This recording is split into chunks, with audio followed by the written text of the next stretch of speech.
لڑائی کے میدان میں مجھے پرواہ نہیں ہوئی تھی کہ موت میری طرف آ رہی ہے یا میں موت کی طرف جا رہا ہوں۔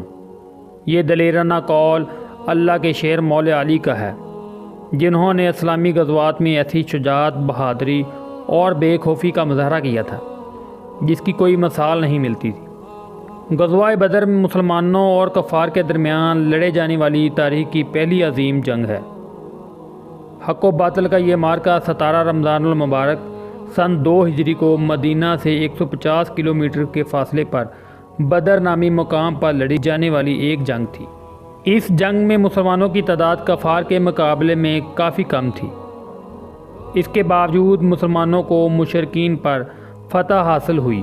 اس فتح کی ایک بڑی وجہ حضرت علی رضی اللہ تعالی عنہ اور حضرت حمزہ رضی اللہ تعالی عنہ کی بہادری تھی۔ دراصل مکہ میں 13 سال تک کفار نے حضرت محمد صلی اللہ علیہ وسلم اور صحابہ کرام پر ظلم و ستم کے پہاڑ توڑے اور ہجرت کے لیے مجبور کر دیا تھا۔ جب مدینہ میں حضرت محمد صلی اللہ علیہ وسلم کی دعوت کامیاب ہونے لگی تو قریش کو یہ خدشہ ہوا کہ کہیں ان کی حاکمیت عرب سے ختم نہ ہو جائے، لہذا قریش مکہ نے مسلمانوں کا تعاقب نہ چھوڑا اور اس برحق جماعت کے خاتمے کے لیے اپنی پوری قوت و طاقت کے ساتھ میدان میں اتر پڑے۔ اس جنگ میں مسلمان مجاہدوں کی تعداد 313 تھی، جبکہ کفار مکہ کی تعداد 1000 کے قریب تھی۔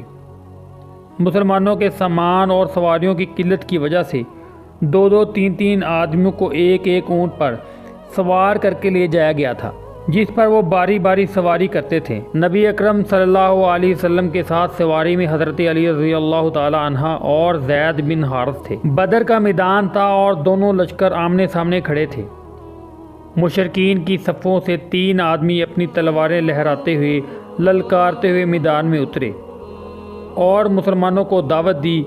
یہ عربوں کی جنگ کا دستور تھا کہ جنگ کے آغاز میں وہ زور آزمائی کرتے تھے، لہذا نبی اکرم صلی اللہ علیہ وسلم ان 3 حریف عتبہ بن ربی، شیبہ بن ربی اور ولید بن عتبہ کے خلاف حضرت امیر حمزہ اور حضرت علی، حضرت عبیدہ بن حارث کو میدان میں اترنے کا حکم دیا۔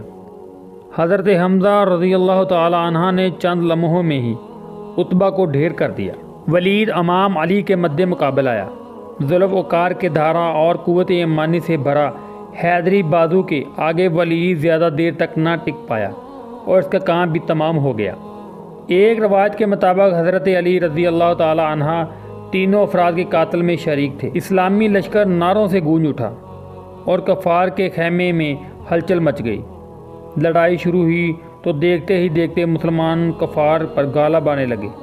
کفار مکہ کے پاؤں اکھڑنے لگے اور حیدر کرار علی رضی اللہ تعالی عنہ کی تلوار دشمنوں پر برق بن کر ٹوٹی۔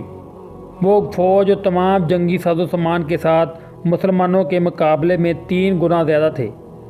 ان کا تمام غرور تکبر میدان میں بکھر کر رہ گیا، جس میں اللہ تبارک و تعالیٰ کے وعدے کی سچائی سے مسلمانوں کو غیبی مدد کے ذریعے فتح نصیب ہوئی۔ اللہ تعالیٰ ہمیں صراط مستقیم پر چلنے کی توفیق عطا فرمائے۔ دوستو، اگر ویڈیو اچھی لگی ہے تو ہمارے چینل کو سبسکرائب ضرور کیجیے۔